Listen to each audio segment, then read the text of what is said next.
Hello viewers, स्वागत है speaker times drive show के एक और नए और इलेक्ट्रिफाइड एपिसोड में, जहां पर आज हम आपके लिए लेकर आए हैं दो नई इलेक्ट्रिक सवारियों की कहानी। तो क्या खास है आज के इस टाइम्स ड्राइव शो में, आइए जानते हैं। आज की टाइम्स ड्राइव शो में पहले आपको मिलवाएंगे BMW की updated electric SUV iX xDrive 50 से, और उसके बाद पूरा लेखा जोखा BYD की नई इलेक्ट्रिक गाड़ी सील का।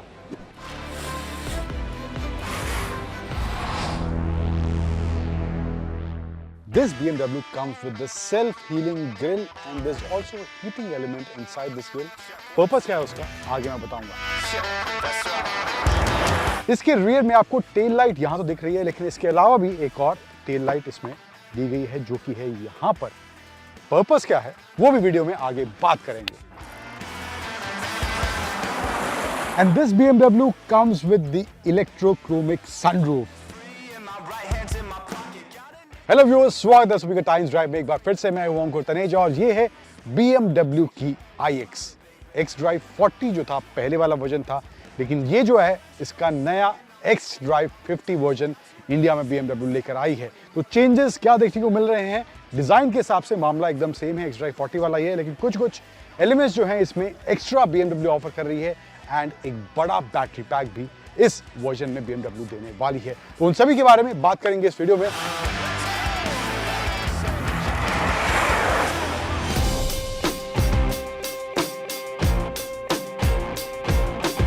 अब डिजाइन की बात करें तो पहले वाला ही डिजाइन यहाँ पर इस वर्जन में देखने को मिल रहा है इंटरनेशनली। हालांकि xDrive 50 वर्जन ऑलरेडी मौजूद था काफी टाइम से, लेकिन इंडिया में अब ये BMW इंट्रोड्यूस कर रही है। तो यहाँ पे आपको BMW की LED हेडलाइट्स देखने को मिलेंगी विद प्रोजेक्टर हेडलैम्प्स यहाँ पे दिए गए हैं। Self healing grill with heating element जो मैं शुरू में कह रहा था। अब इसका पर्पस क्या है? हालांकि इंडिया में इसका कोई यूज नहीं है।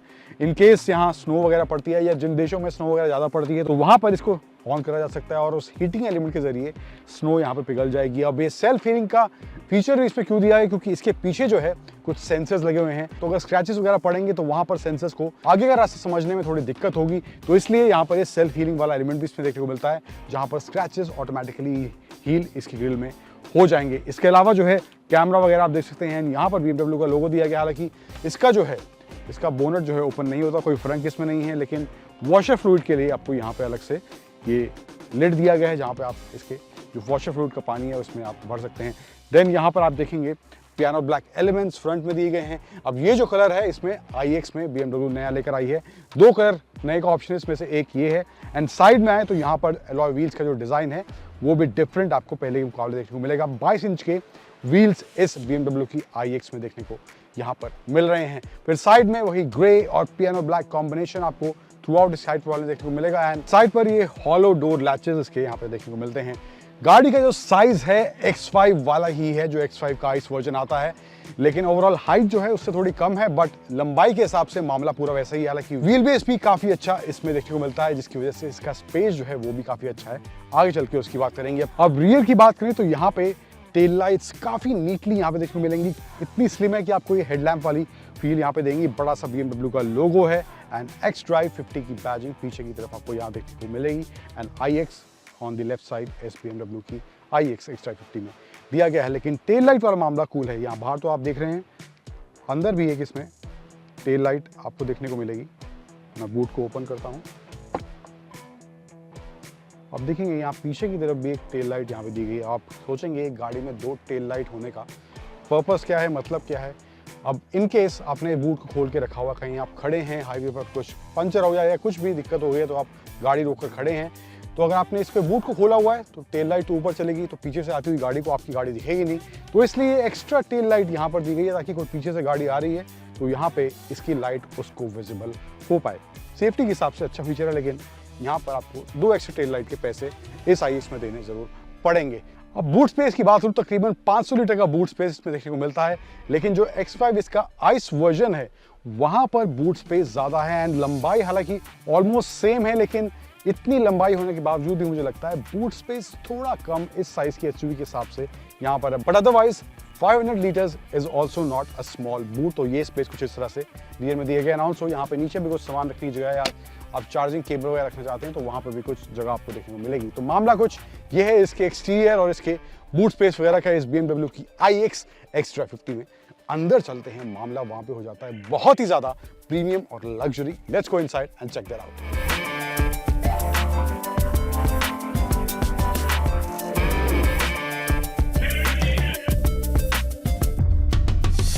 अब इस IX के अंदर मैं बैठा हूँ, इंटीरियर का मामला भी ऑलमोस्ट सेम है, कोई चेंज नहीं है, कुछ एक आधा एक्स्ट्रा फीचर अब यहाँ देखने को मिलते हैं। इसके अलावा जो है इंटीरियर बैठने के बाद ही यहाँ पर आपको पूरा प्रीमियम फील आएगा। ये बड़ा सा सिंगल स्क्रीन दिया गया है, बहुत ही नीटली इसका डिज़ाइन यहाँ पर देखने को मिलता है, जो कि 2 सेक्शन में डिवाइडेड है।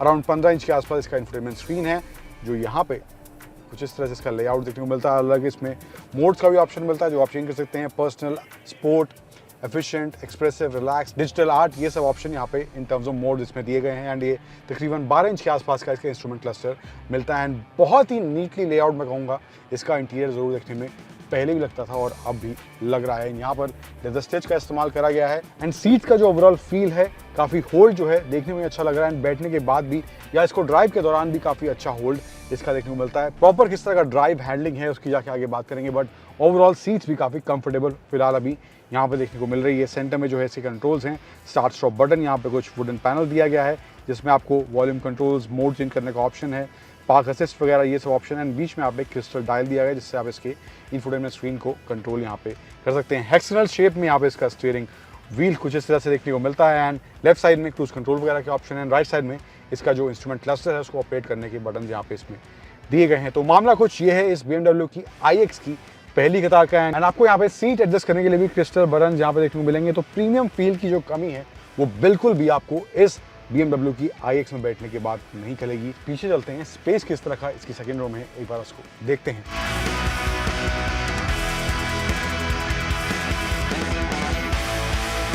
अब एक फीचर जो आगे मैं आपको बताना भूल गया वो है डोर ओपनिंग को लेकर है। यहाँ पे बटन दिया गया, इसको प्रेस करेंगे तो ये अनलॉक हो जाएगा एंड पुश करके आप इसको खोल सकते हैं। तो लैच वगैरह यहाँ पे नहीं दिया गया है, लेकिन नीचे की तरफ यहाँ पे एक लैच भी दिया गया है। इनकेस ये काम नहीं कर रहा है तो एक फिजिकल लैच भी है, उसको मैं पुल करूँगा तो यहाँ पे वो कुछ इस तरह से खुल जाएगा। एंड ऑल्सो फ्रेमलेस डोर्स भी आपको यहाँ पे देखने को इसमें मिल जाएंगे। पीछे जो है मामला इसका काफ़ी ज़्यादा स्पेशियस है, आप देख सकते हैं। Leg room, loads of leg room, headroom मेरी हाइट, एवरेज हाइट के हिसाब से 5'9" के हिसाब से बहुत अच्छा है यहाँ पे हेडरूम है। एंड कोई लंबी हाइट का भी पीछे बैठेगा तो उसको भी दिक्कत नहीं होने वाली है। एंड थाई सपोर्ट भी काफ़ी अच्छा है। सीट्स की कुशनिंग भी काफ़ी अच्छी यहाँ पर भी देखने को मिल रही है। तो लंबी जर्नी पर आप जा रहे हैं तो मामला पूरा कंफर्टेबल और अच्छा सपोर्ट आपको सीट्स में इसकी देखने को मिलेगा। एंड यहाँ पे आर्मरेस्ट दिया गया है जिसमें आपको 2 कप होल्डर्स यहाँ पे इसमें देखने को मिल जाएंगे। And also dedicated AC vents यहाँ पर सेंटर में और इसके बी पिलर में भी दिए गए हैं। टेम्परेचर कंट्रोल करने के ऑप्शन हैं दोनों साइड के, वो भी ऑप्शन आपको यहाँ देखने को मिल रहा है। एंड यहाँ पे USB-C चार्जिंग पॉइंट दिया गया है, आगे भी दिया गया है नीचे की तरफ, बट यहाँ पे ऊपर सीट में ही देखने को मिलता है। And also there is the some slot जहाँ पे आप कुछ iPad वगैरह या कुछ हैंग करना चाहते हैं तो वो भी ऑप्शन यहाँ पे इसमें देखने को मिलता है। अब एक फीचर जो और इसमें दिया गया है वो है इसकी इलेक्ट्रोक्रोमिक सनरूफ को लेकर, यानी कि टच ऑफ बटन के साथ बाहर से जो एक्स्ट्रा लाइट सनलाइट जो आ रही है उसको आप ब्लॉक कर सकते हैं। सनरूफ जो है वहाँ पे थोड़ी डार्क हो जाएगी। एंड अगर आपको वो लाइट थोड़ी ज़्यादा अंदर चाहिए, आपको बाहर की जो लाइट है वो ज़्यादा आप चाहते हैं कि कैबिन में आए, तो वो भी आप कर सकते हैं। वहाँ पे बटन दिया गया है, आगे एक टच बटन दिया गया है, तो वहाँ पे वो भी आप ऑप्शन के तौर पर उसको इसका जो डार्क फील है वो थोड़ा लाइट कर सकते हैं। तो वो ऑप्शन यहाँ पे इन टर्म्स ऑफ सनरूफ इसमें दिया गया है। अब जो मेजर चेंज यहाँ पर इसमें हुआ है वो है इसके बैटरी पैक को लेकर। इस xDrive 50 वर्जन में 112 किलोवाट आवर का बड़ा बैटरी पैक इसमें दिया गया है, जो कि xDrive 40 में तकरीबन 78 किलोवाट आवर का बैटरी पैक आता था, लेकिन यहाँ पर ये बड़ा 112 किलोवाट आवर का बैटरी पैक इसमें दिया गया है। तो किस तरह की रेंज है और इस तरह की रेंज के साथ किस तरह का परफॉर्मेंस अब इस xDrive 50 में देखने को मिल रहा है इस BMW की iX में, आगे बढ़ते हैं और बात करते हैं उसकी।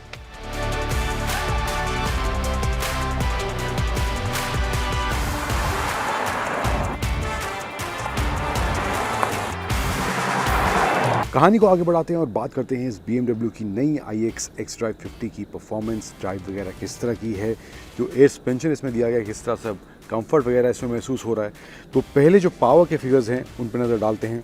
तो पावर यूनिट इससे होता है, इसमें नया जो बैटरी पैक दिया गया है 112 किलोवाट आवर का, और इसकी मोटर में भी तब्दीली करी गई है। इसका मोटर जो है वो 240 से अब 385 किलोवाट, जो एक्स ड्राइव 40 था उसमें 240 है और इसमें जो है 385 किलोवाट का मोटर अब दिया गया है। तो ये भी चीज़ इसमें चेंज करी गई है। फिर टॉर्क की बात करें तो 765 न्यूटन मीटर का पीक टॉर्क ये गाड़ी जनरेट करती है एंड ये जो पावर डिलीवरी टॉर्क के नंबर्स हैं ये आपको गाड़ी में बैठने के बाद ज़रूर चौंकाएंगे। शुरुआत से ही जैसे ही मैंने गाड़ी को चलाना शुरू किया वो जो जी फोर्स महसूस होता है, गाड़ी एकदम से स्पीड पकड़ती है। तो वो वाला मामला काफ़ी फन, एक्साइटिंग और वो ड्राइव में थ्रिल ज़रूर पैदा करता है और वो जी फोर्स जो आपको शुरुआत से ही इस गाड़ी में महसूस होगा, जैसा कि मुझे इसको चलाने के बाद हुआ है। तो वो वाला मामला इन टर्म्स ऑफ ड्राइव काफ़ी एक्साइटिंग और थ्रिलिंग मुझे इस BMW की नई iX Xdrive 50 में देखने को मिला है। अब एक और बड़ा चेंज हुआ है, इसमें जो है अब आपको एयर सस्पेंशन का ऑप्शन दिया जा रहा है जो कि Xdrive 40 वाले वर्जन में नहीं था। तो उस हिसाब से भी जो है नया एडिशन इसमें हुआ है। तो कंफर्ट के हिसाब से भी मामला थोड़ा एक स्टेप आगे चला गया है। सीट्स का होल्ड वगैरह, सीट्स की कुशनिंग काफ़ी अच्छी है। सीट्स में जो है वो स्पोर्टी एलिमेंट भी है और साथ ही साथ अच्छा कंफर्ट और कुशनिंग भी देखने को मिलती है। और उसके साथ साथ जो एक और एडिशन इसमें हुआ है एयर सस्पेंशन को लेकर, तो वो भी कंफर्ट के तौर पर ड्राइव को बेहतर ज़रूर बनाता है। तो वो भी एक लंबी जर्नी के हिसाब से मुझे लगता है एक और प्लस पॉइंट अब इस BMW iX में देखने को मिल रहा है, जहाँ पे आपको अच्छा कंफर्ट इसमें दिया जा रहा है। अब इस तरह की पावर डिलीवरी और टॉर्क गाड़ी में है तो उसके हिसाब से स्टॉपिंग पावर यानी ब्रेकिंग पावर भी बहुत ज़बरदस्त होनी ज़रूरी है। और ब्रेक की जो बाइट्स है वो तेज़ रफ्तार, धीमी रफ्तार, दोनों ही माहौल में, दोनों ही सिचुएशंस में काफ़ी बखूबी प्रिसाइजली काम करती है। कोई दिक्कत मुझे इन टर्म्स ऑफ ब्रेकिंग भी इस BMW की iX में देखने को नहीं मिली है।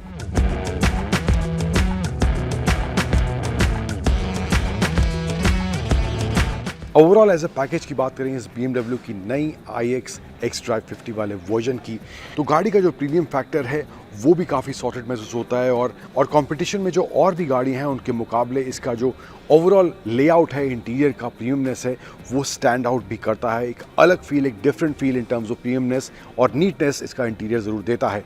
अब प्राइस जो इसका रखा गया है इस BMW की iX Xdrive 50 का 1,40,00,000 एक्स शोरूम इसका प्राइस रखा गया है। एंड प्राइस के हिसाब से अगर Xdrive 40 से थोड़ा कंपेयर करें तो प्राइस में भी बहुत ज़्यादा बढ़ोतरी नहीं हुई है। एंड इसके साथ साथ आपको कुछ एक्स्ट्रा चीज़ें और स्पेशली आपको एक्स्ट्रा रेंज एक बड़े बैटरी पैक के साथ BMW इस iX में ऑफर कर रही है।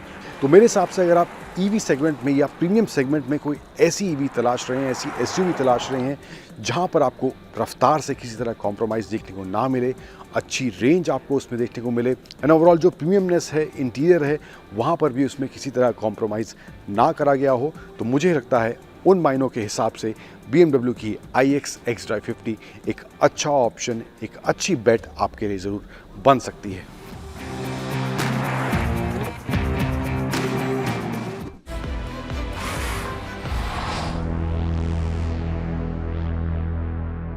वेल ये है BYD की सील और ये जो गाड़ी है ये सबसे बेहतरीन गाड़ी है in terms of the aerodynamics. जी हाँ, जो इसकी कोएफिशिएंट ऑफ ड्रैग है, जो CD रेशियो है वो है 0.21 का, यानी कि जो डिज़ाइनर्स ने इस गाड़ी को बनाया है वो सिर्फ लुक्स बेहतरीन हो इसलिए नहीं बनाया, वो तो है ही अच्छे, लेकिन इसलिए बनाया है कि इसके अंदर से मैक्सिमम एफिशिएंसी निकल सके। अब इस गाड़ी के आपको 3 डिफरेंट वर्जन मिलते हैं। ये वाला जो है सबसे ज़्यादा पावरफुल है, इसके अंदर ट्विन मोटर्स हैं और ये 0 to 100 की स्पीड जो है वो आपको पूरी करके देता है सिर्फ और सिर्फ 3.8 सेकंड में। हमने इस गाड़ी को शहर में भी चलाया और बहुत ही बेहतरीन परफॉर्मेंस है। वो सारी बातें बाद में करेंगे, पहले हम आपको इसके थोड़े से लुक्स वगैरह दिखा देते हैं, सामने से, पीछे से और साइड एंगल से थोड़ा सा म्यूजिक बजाते हैं और आप खुद ही इसके लुक्स वगैरह को देखिए और हमें बताइए कि आपको इसके लुक्स कैसे लगे। क्या ये वाकई सबसे बेहतरीन लग्जरी स्पोर्ट्स परफॉर्मेंस सेडान है भारतीय बाजार में? तो मैं आ चुका हूँ BYD सील के कैबिन के अंदर और पहली बात जब मैंने इस गाड़ी के अंदर जैसे मैं बैठा, मेरे को लगा कि शायद इन्होंने मेरे को कोई गलत मॉडल दे दिया है या शायद ऐसा मॉडल है जैसे में कोई कमी है। क्यों आप पूछेंगे? वेल इसलिए क्योंकि जो AC वेंट्स हैं इनको जो ठीक करते हैं, जो आप AC की हवा अपनी तरफ करते हैं, उसके लिए छोटी सी एक डंडी सी निकली होती है वो इस गाड़ी में नहीं थी। तो मैंने कहा ये कैसे मैं एडजस्ट करूँगा, शायद कोई गलती कर दी है और मैंने पूछा, BYD के हमारे साथ इंजीनियर थे, उन्होंने कहा नहीं सर ये BYD है, ये सबसे ज़्यादा गाड़ियाँ बनाती है इलेक्ट्रिक, पूरी दुनिया में EV सबसे ज़्यादा बनाती है, तो कोई गलती नहीं करते हैं। टेक्नोलॉजी और सब कुछ टच एंड फील है इस गाड़ी के अंदर। आप कहेंगे AC कैसे चलता है और कैसे कंट्रोल होता है? वेल यहाँ से AC के जो हवा फेंकने के वेंट्स हैं वो भी आप कंट्रोल कर सकते हैं, सिर्फ टच स्क्रीन से यहाँ से ऐसे इशारे किए और ये आपको उसी जगह पे एक्यूरेटली हवा फेंकेगा। तो बड़ा यूनिक चीज़ है ये गाड़ी के अंदर बैठ के। उसके अलावा जो यूनिक चीज़ आप सब जानते होंगे अब तक BYD गाड़ियों में ऐसे स्क्रीन जो होता है ये पलट जाता है, चाहे आप चाहें तो इसे लॉन्गिट्यूड कर सकते हैं, अगर आप चाहें तो इसको हॉरिजॉन्टल कर सकते हैं। तो ये बड़ा एक यूनिक टच है और बहुत बड़ा स्क्रीन है, बहुत अच्छा स्क्रीन है, चलाने में बिल्कुल भी लैगी नहीं है। और एक टेक जिसे कहते हैं फ्रीक जैसे है उन लोगों के लिए बहुत बेहतरीन स्क्रीन है। टेक्नोलॉजी के हिसाब से गाड़ी है तो स्क्रीन भी टेक्नोलॉजी के हिसाब से होना चाहिए, तो उस हिसाब से भी गाड़ी काफ़ी अच्छी है। ADAS के सारे फीचर्स आपको इसमें मिलते हैं, जैसे कि blind spot assist, lane departure warning, lane keep assist वगैरह आपको मिल जाता है। और साथ ही साथ यहाँ पर आपको सिर्फ 1 2 3 4 और 5 6 7 8 ही बटन जो मिलते हैं। स्टार्ट स्टॉप बटन को अगर इंक्लूड करें और पार्किंग ब्रेक को इंक्लूड करें तो 10 बटन टोटल मिलते हैं और गैली में मिलता है। तो ज़्यादा ताम झाम जिसे कहते हैं वो नहीं लगा रखा है, सब कुछ ही यहाँ से इंफोटेनमेंट यूनिट से कंट्रोल हो जाता है। उसके अलावा आपको मिलता है हेड्स अप डिस्प्ले, साथ ही कम्प्लीटली डिजिटल डायल्स है यहाँ पे, जिनके तो बहुत सारी इन्फॉर्मेशन है, कौन से मोड में गाड़ी चल रही है, कितनी पावर यूज़ हो रही है, टायर्स वगैरह में हवा कितनी है। और सबसे अच्छी बात मुझे लगती है सीट्स, जो सीट्स है इस गाड़ी की बहुत ही बेहतरीन है, बहुत ही शानदार सीट्स है, साइड बोल्ट में लगा रखी है और हम यहाँ बैठ के आराम से लंबे सफ़र पर जा सकते हैं। स्पोर्टी सीट्स है। क्वालिटी की बात करें तो क्वालिटी भी ठीक ठाक है। लग्जरी अलग डेफिनेटली फैक्टर देती है, स्टिचिंग वगैरह दे रखी है। कूल फ्रंट सीट्स है तो definitely gives you a sense of luxury as well as comfort. अब ये मत उम्मीद करिए कि ये मर्सिडीज बेंज को टक्कर देगी in terms of overall quality, but ऐसी कोई कमी मुझे नहीं लगी इस गाड़ी के अंदर कि हम कह सकें कि हाँ गाड़ी की क्वालिटी में थोड़ी कोई कमी है। तो फ्रंट एंड कैबिन को मैं दूँगा एक बहुत ही बेहतरीन स्कोर 10 का 10 में से। अब बैक एंड पे चलते हैं और पीछे देखते हैं स्पेस कितना है और सीट में कितना दम। वेल तो मैं आपको बैक सीट BYD सील की और ये जो गाड़ी है आप देख ही सकते हैं, मैं काफ़ी नीचे बैठा हुआ हूँ क्योंकि इसकी सीट सेटिंग जो है थोड़ी नीचे है, और वो इसलिए है क्योंकि इस गाड़ी के अंदर बैटरी पैक वगैरह यहाँ पीछे लगा रखा है तो सीट थोड़ी नीचे है, लेकिन ऐसी कोई दिक्कत वाली बात नहीं है। जो घुटने का और हिप का एंगल है वो अच्छा 90 डिग्रीज के आसपास का ही है। स्पेस काफ़ी बेहतरीन है, सब देख सकते हैं। हेडरूम भी काफ़ी अच्छा खासा है और शीशे भी बहुत बड़े हैं यहाँ पे। तो इन सब चीज़ों से एक अच्छा पॉजिटिव एम्बियंस यहाँ पे आता है। बीच में कटवेज है यहाँ पे हेडरेस्ट के, तो आप यहाँ पे आराम से देख सकते हैं आगे पीछे, कोई दिक्कत नहीं है। और सबसे अच्छी बात ये है कि यहाँ पे आपको जो आर्मरेस्ट मिलता है इसमें आपको 2 बड़े बेवरेज होल्डर्स मिलते हैं और 3 हेडरेस्ट है, यानी कि 3 लोग आराम से बैठ सकते हैं। 3 लोग इसलिए आराम से बैठ सकते हैं कि फ्लो बोर्ड कम्प्लीटली फ्लैट है। ईवी प्लेटफॉर्म पर ये गाड़ी बनी है तो फ्लो बोर्ड कम्प्लीटली फ्लैट है, आराम से जो है पीछे बैठे अपने पैर वगैरह फैला सकता है। बैक सीट को हम देंगे अच्छा स्कोर 9 का 10 में से। अब देखते हैं गाड़ी का बूट और फिर गाड़ी को लेकर चलते हैं ड्राइव पर। जैसे आपको इस गाड़ी की डिक्की दिखाए थे, सबसे अच्छी बात ये है कि ये पावर्ड है टेल गेट, यहाँ से बटन दबाएंगे तो ये बंद हो जाएगा। और ये बहुत अच्छी बात है उन लोगों के लिए जो ज़्यादा कसरत नहीं करना चाहते, मेहनत नहीं करना चाहते। अब यहाँ पर आप देखेंगे BYD सील और यहाँ पर 3.8 लिखा है। 3.8S का मतलब क्या है? 0 to 100 इसकी जो पावर और परफॉर्मेंस है वो है 0 to 100 3.8 सेकेंड, क्योंकि ये डुअल मोटर वाला वर्जन है। यहाँ से बटन दबाइए छोटा सा और टेल गेट अपने आप खुल जाएगा और खुलते ही आप देखेंगे कि एक बहुत ही डीप और स्पेशियस इसका जो बूट एरिया वो है। हालांकि जो ओवरऑल इसकी ओवरऑल एपर्चर है, जो ओपनिंग है वो इतनी ज़्यादा चौड़ी नहीं है, थोड़ी सी नैरो है। तो बड़े बॉक्स वगैरह रखने में आपको थोड़ी सी मेहनत मशक्कत करनी पड़ेगी, थोड़ी सी एक्सरसाइज करनी पड़ेगी, एडजस्ट करके वो अंदर जाएंगे। लेकिन हाँ, अपने आप में काफ़ी बड़ा, डीप और स्पेशियस इसका बूट है। इसको हम कहेंगे कि अच्छा बूट है। अब गाड़ी के अंदर चलते हैं और गाड़ी चला के आपको बताते हैं गाड़ी चलाने में कैसी है। वेल तो मैं अब चला रहा हूँ BYD की सील, और ये जो गाड़ी है इसमें आपको 3 डिफरेंट ड्राइव ट्रेन मिलते हैं। एक थोड़ी कम पावर वाला, एक थोड़ी ज़्यादा पावर वाला, और फिर ये वाला इसके अंदर की ट्विन मोटर्स आती है आगे के एक्सेल पे और पीछे के एक्सेल पे। और ये सबसे पावरफुल तो है, लेकिन सबसे ज़्यादा परफॉर्मेंस ओरिएंटेड वर्जन है। अब परफॉर्मेंस से मेरा क्या मतलब है? वो परफॉर्मेंस से मेरा मतलब है कि जो गाड़ी है ये 0 to 100 पूरे करती है मात्र 3.8 सेकेंड में। और ये बात इन्होंने पीछे इनकी जो बोट लीड है उसके ऊपर डाल रखी है, 3.8 सेकेंड लिखा है वहाँ पे, 3.8S लिखा है। और वाकई जैसे मैंने गाड़ी ली तो मुझे इको मोड में डालना पड़ा इसको, क्योंकि नॉर्मल मोड में भी ये गाड़ी बहुत ही तेज़ है, एकदम पिकअप उठाती है। तो you got be very careful when you use this car in the city, क्योंकि मैं ज़्यादा शहर में ही चलाया, सिटी लिमिट्स में चलाया, तो आपको बहुत ही केयरफुल रहना पड़ेगा इस गाड़ी को चलाते वक्त, क्योंकि हल्का सा भी आपने पंजा राइट वाला एक्स्ट्रा दबाया और गाड़ी एकदम से पिकअप लेती है और एकदम भागती है। तो उस लिहाज से you have to be little careful.